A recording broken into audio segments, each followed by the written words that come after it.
चुकीचं काम आहे त्यांचं, कारण असं करायला नाही पाहिजे त्यांनी.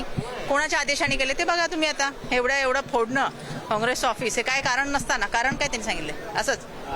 त्यांचं म्हणणं आहे की बाबासाहेबांचा अपमान आहे तो सर्वात जास्त काँग्रेसने केलेला आहे. आणीबाणी लावणं असो किंवा बाबासाहेबांना पाडण्याचं काम असो.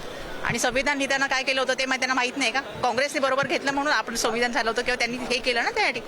त्यामुळे तुम्ही संविधानाची विटंबना असो किंवा बाबासाहेब आंबेडकरांची विटंबना असतो, बीजेपीने आणि RSSने नेहमीच केलेली आहे आणि त्यांना त्यांच्याबद्दल काही फिलिंग नाही. फक्त दाखवण्यासाठी त्यांनी ह्या गोष्टी केलेल्या आहेत असं मला वाटतं. आपल्यासोबत आदित्य ठाकरे आहेत. आपण मुख्यमंत्र्यांची भेट घेतली होती, विधानसभा अध्यक्षांची भेट घेतली होती.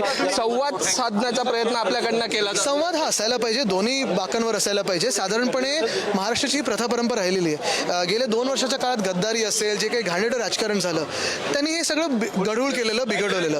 पण खरोखर 2 नेते जेव्हा भेटतात किंवा 2 महत्त्वाच्या पक्षांचे नेते जेव्हा भेटतात, हे सगळं नॉर्मल असायला पाहिजे. नक्कीच. मात्र एकीकडे आपण संवाद साधताय तर दुसरीकडे भाजपच्याच नेत्यांनी आपण पाहिलं असेल, भाजपच्या कार्यकर्त्यांनी काँग्रेस कार्यालयावर देखील हल्ला केलेला पाहायला भेटत आहे मुंबईमध्ये. मला वाटतं हे अतिशय दुर्दैवी आहे आणि हे राज्यात कायदा सुव्यवस्थेची परिस्थिती आहे त्याचं एक झलक आहे.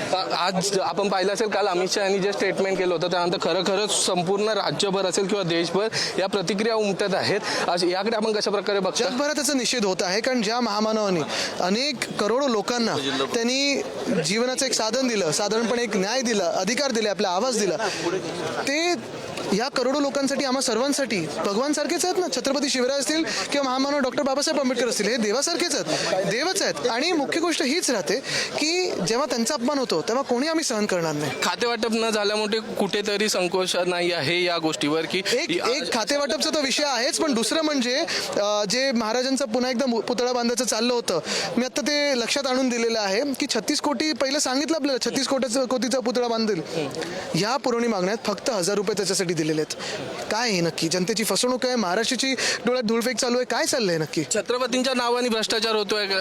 पहिलं तर झालंच ना, मोदी साहेबांच्या हेलिपॅडवर पुतळ्यापेक्षा जास्ती खर्च झालेला आहे. वस्तुस्थिती आम्ही अगोदर तपासू आणि नंतर त्या पुढील काय आवश्यक ती कारवाई बघू. आपल्यासोबत बोलण्यासाठी संजय शिरसाट आहे. सर, काय सांगा, भाजपने काँग्रेसचं कार्यालय फोडलंय वर्षात आहे. भाजपने फोडलं का हे तुम्ही कसं ठरवणार?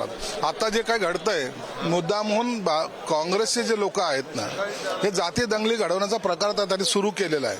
युवा मोर्चाचे कार्यकर्ते तिथे होते. कोणी असेल तर त्यांच्यावर कारवाई होईल, परंतु ज्या जातीचे आधार घेऊन किंवा बाबासाहेबांचं नाव घेऊन जे राजकारण करतायत ना, ते आम्ही करू देणार नाही. त्यांना अधिकार पण नाही, नैतिक अधिकार पण नाही.